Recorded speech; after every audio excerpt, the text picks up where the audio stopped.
Channels को वो follow करें ना करें, लेकिन वो जान रहे होंगे कि आज मैंने ये बोला जा रहा होगा, पर प्रतिक्रिया यही आ रही होगी, रिएक्शन यही हो रहा होगा। क्या देखा है आप, चूंकि आप जहां बैठे हैं जिस स्टेट, वहां बहुत गहमा गहमी है, मध्य प्रदेश की बात, उसमें भी आप इंदौर में हैं, वहीं से यात्रा निकली थी, भारत जोड़ो यात्रा। और अभी सलीम रिजवी साहब कह रहे हैं कि भारत जोड़ो यात्रा के बाद राहुल गांधी की प्रतिष्ठा एक अलग मुकाम पे है, वो भी यूएसए में। राजीव जी, पहली बात तो ये कि जब मोदी जी पार्क में गए थे पिछले कुछ वर्ष पहले, और वहां उन्होंने पूरा संबोधित किया था, वो जो भीड़ थी वो थी जो बीजेपी के लोगों द्वारा लाई गई थी।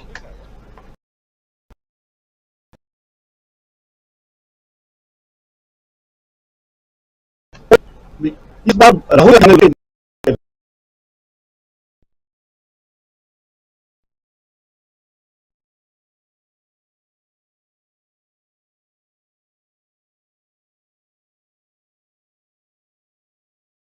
लोग थे, ये बात बहुत मायने। दूसरी बात है कि स्टैनफोर्ड यूनिवर्सिटी के बारे में अभी सलीम रिजवी साहब आया, मैं पिछले दिनों यूएस गया तो स्टैनफोर्ड से गुजरा, हमारे परिचित से मिलने के लिए गया, तो मुझे अफसोस हुआ कि 8101 विशाल कैंपस, जिसमें पहाड़ियां भी है, बगीचे भी हैं, ट्रेकिंग करने स्टूडेंट जाते हैं, सब कुछ है। एक विश्वविद्यालय ने नोबेल प्राइज विनर दिए, 30 नोबेल प्राइज विनर एक विश्वविद्यालय ने, यूएस का सबसे स्थापित विश्वविद्यालय। तो मुझे लगता है कि स्टैनफोर्ड में जाना, वहां संबोधित करना, और अंदर की जिस तरह बताया कि एक भी टिकट खाली नहीं, क्योंकि ये सारे कार्यक्रम अमेरिका में एकदम परंपरा है कि निःशुल्क नहीं होते हैं, एक भी टिकट, एक भी सीट खाली नहीं थी। महत्वपूर्ण बात है। राहुल गांधी ने जो बातें कही, उन्होंने सबसे पहले ये बात स्पष्ट की, जो अनुराग त्रिपाठी बाद में कुछ भी कहते रहते थे, हमें किसी देश की मदद नहीं चाहिए, हम अपने आप में स्वतंत्र हैं और हम अपनी समस्याओं का निदान खुद चाहेंगे। उन्होंने अपने शब्दों में ये बात कही कि भारत की समस्या है और हम इसमें किसी की मदद या हस्तक्षेप की जरूरत नहीं है। उनका परिचय है कि भूतपूर्व सांसद है, तो उन्होंने कहा कि आपने मेरा परिचय, उन्होंने कहा कि मुझे कल्पना नहीं थी कि मेरा सांसद की सीट जाएगी। भारत जो उन्होंने किया, सबसे बड़ी बात जो उन्होंने कही वो ये कि संवैधानिक संस्थाओं पर बीजेपी और उसके कुछ लोगों का कब्जा है और हमारी संसद फंक्शन नहीं कर रही। ये बात सबसे, और उनका आज का भाषण का विषय था बदलते वैश्विक परिदृश्य में भारत की भूमिका। कोई बीजेपी का विषय नहीं था, तो बदलते वैश्विक परिदृश्य में भारत की भूमिका की बात हो और विपक्ष का कोई नेता ये कहे कि हमारी आ रही है, इसका मतलब ये कि हमारी लोकतांत्रिक व्यवस्था ठीक से काम नहीं कर रही। और ये बहुत ही एक लोकतांत्रिक देश के लिए बहुत गंभीर बात है जो राहुल गांधी ने कही। उन्होंने अंतरराष्ट्रीय विषयों पर भी भारत की भूमिका के संदर्भ में बात की, खास करके चीन से रिश्ते और रूस से, दोनों के बारे में उन्होंने बहुत खुल बात कही और ये कहा कि क्या अपने अंतरराष्ट्रीय रिश्तों को नहीं है। ये बहुत अंतरराष्ट्रीय स्तर पर अगर कोई भी भारत का नेता ये बात कहता है तो उसके मायने बहुत ज्यादा है। अगर इंदौर में राहुल गांधी बात कहते तो शायद उसका महत्व इतना ज्यादा नहीं होता, लेकिन अगर वो कैम्ब्रिज या स्टैनफोर्ड में ये बात कहते हैं, स्टैनफोर्ड में आज उन्होंने कहा कल हाल ही में, तो स्टैनफोर्ड की जो बात है उसका महत्व कि वो उन लोगों तक पहुंच रही है जिन लोगों तक बात पहुंचनी चाहिए। राहुल गांधी की ये बात उन लोगों के पास पहुंचेगी जो दुनिया में लोकतंत्र की झंडा बरदारी कर रहे हैं, वो वे लोग चाहे भारत चाहे दुनिया के किसी भी हिस्से में हो। तो ये बहुत गंभीर बात है। राहुल गांधी ने बहुत गंभीरता से अपनी बातें कही। इसके पहले जो उन्होंने बातें कही थी माननीय प्रधानमंत्री के बारे में, तो मुझे लगता है कि गांधी ने कोई खुश होकर ये बात नहीं की होगी और हमने भी खुश होकर नहीं सुना माननीय प्रधानमंत्री जी के बारे में। लेकिन हमारे प्रधानमंत्री जैसी बातें करते ही क्यों है? कुछ जरूरी है कि वे हर विषय पर अपना लोगों के सामने बांटते चले जाएं। जरूरी नहीं कि वो ब्रह्मा जी को जाके ज्ञान दे के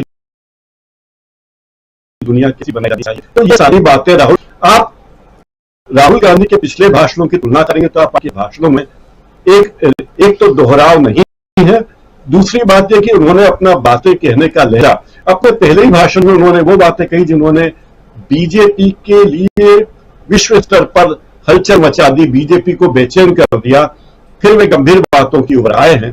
तो इस सब के मायने बहुत ज्यादा हैं। एक और बात, राहुल गांधी जानते हैं कि विश्व कैसे शैक्षणिक संस्थान में कैसे विश्वविद्यालय हैं, और 2 साल में हमारे देश में विश्वविद्यालयों की हालत की बात भी सब जानते हैं। गांधीनगर के ही केंद्रीय विश्वविद्यालय की बात करें, कहना चाहिए 15 साल तक नरेंद्र मोदी रहते उस विश्वविद्यालय को कैंपस बनाने के लिए अलॉटेड मुहैया नहीं कराई गई। हमारे माननीय प्रधानमंत्री जी का, मुख्यमंत्री थे तब और अभी भी शिक्षा उनका यह नजरिया है। हमारे देश में जो प्राइवेट विषयों की वकालत जरूर करते हैं, लेकिन सरकार के दायित्व को भूल जाते हैं। तो ये बात यदि प्रधानमंत्री को देखनी चाहिए, जाते हैं इंडियन डायस्पोरा में बात करते हैं तो किन मुद्दों में बात करते हैं, और क्या उन मुद्दों का कोई अर्थ भारत में है। और उनके विरोधी नेता, माननीय मोदी जी के प्रतिपक्ष के नेता विदेश जाकर कोई बात कहते हैं, राहुल गांधी या खड़गे, तो ऐसे लोगों के बारे में केंद्र सरकार को, खास करके प्रधानमंत्री नरेंद्र मोदी को गंभीरता चाहिए कि ऐसी बातों का मायने क्या है और वे कैसा देश बना। जिस विश्वविद्यालय में गए वो विश्वविद्यालय करीब 125 साल पुराना है। उसके पास न्यू जर्सी में रटगर्स विश्वविद्यालय जो करीब 4000 एकड़ का वो कैंपस है, उस सरकारी विश्वविद्यालय है रटगर्स। तो ये बातें प्रधानमंत्री को देखनी चाहिए। दुनिया भर में शिक्षा के लिए क्या क्या काम हो रहे हैं, भारत में उनके बारे में काम करें। बाकी नाले की गैस से चाय बनाना कोई बहुत बड़ी क्रांतिकारी बात कह के अपना मखौल उन्हें नहीं उड़ाना चाहिए था। इसलिए शायद राहुल गांधी जितनी खुद प्रधानमंत्री नरेंद्र मोदी जी की है। राजू जी बिल्कुल बिल्कुल बिल्कुल 32 नोबेल स्टैनफोर्ड यूनिवर्सिटी ने दिया, वहां से राहुल गांधी बात रखते थे। लेकिन कल उन्होंने जो बात इंडियन डायस्पोरा के बीच एनआरआईज हैं, तो उन्होंने जो दिया, उनके बीच जो बात रखी और जिसके बारे में कहते अभी डॉक्टर प्रकाश हिंदुस्तानी जी की आगाज बात ऐसी की जिसको लेकर के यहां हिंदुस्तान में हो गया। उनका जो भाषण है वो बार बार लोग देख रहे हैं, हम कई बार दिखा चुके हैं, एक बार फिर से दिखाऊंगा अभी, बोर मत होइए। लेकिन इंपॉर्टेंट इसलिए है क्योंकि यही सी है बीजेपी की परेशानी। बीजेपी हमेशा, आप ये जानिए कि अगर सच्चाई और सच्ची जो जहां कहते हैं कि नब्ज पर हाथ रख देना, अगर कहीं नब्ज पे आपने हाथ रख दिया तो आपको बीमारी पता। पुराने जमानों में वैद्य जो होते थे वो ऐसे ही करते थे, अभी भी कुछ लोग करते हैं। तो राहुल गांधी ने नब्ज पर हाथ दिया है। लेकिन सुनिए किस बात राहुल गांधी कह रहे हैं कि प्रधानमंत्री नरेंद्र मोदी को भगवान के साथ बैठा दीजिए तो वो ब्रह्मांड के बारे में बताने लगे। और भी न सिर्फ प्रधानमंत्री बल्कि बाकी, इसमें से एक बात इन लोगों ने निकाली और वो गुरु नानक देव के बारे में, और उसको लेकर के भी सारी बातें चल रही हैं, उस पर भी थोड़ी सी चर्चा करेंगे। लेकिन पहले सोचते हैं राहुल गांधी ने कहा क्या था। Not to be under the impression that you know everything, that the world is too big, too complicated for any one person to think that he understands everything and he knows everything. And so really that is the disease that Sam of our mind. That's a disease that we have a group of India who are absolutely, they know everything. In fact, I think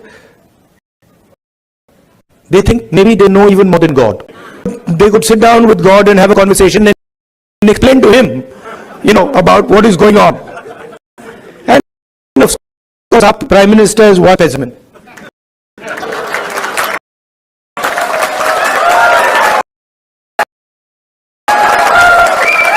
I think if you sat down next to God, Modi ji would start explaining to God how the universe works. Right? Yes, and God would have to do the whole I created.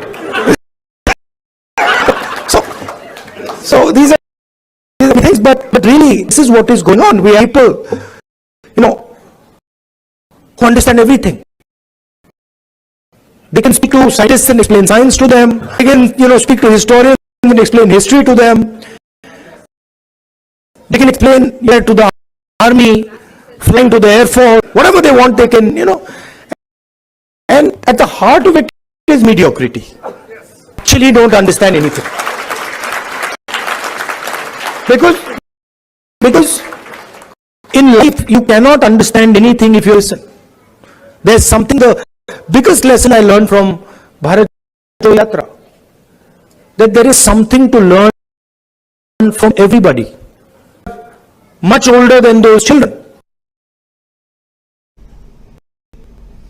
तो सुन रहे थे आप राहुल गांधी को कि भारत जोड़ो यात्रा से सीखा जो कुछ हम देख रहे हैं, कुछ एग्जाम्पल्स में प्रधानमंत्री नरेंद्र मोदी भी हैं, जो नाम नहीं ले रहे हैं, लेकिन एक का नाम जरूर ले रहे हैं। लेकिन भारत जोड़ो यात्रा का जिक्र करते हुए यहां राहुल गांधी अपनी बात रख रहे थे, बारे में भी हमारे साथी डॉक्टर प्रकाश हिंदुस्तानी जी बताते। सुनील शुक्ला जी, आपके पास आना चाहता हूं।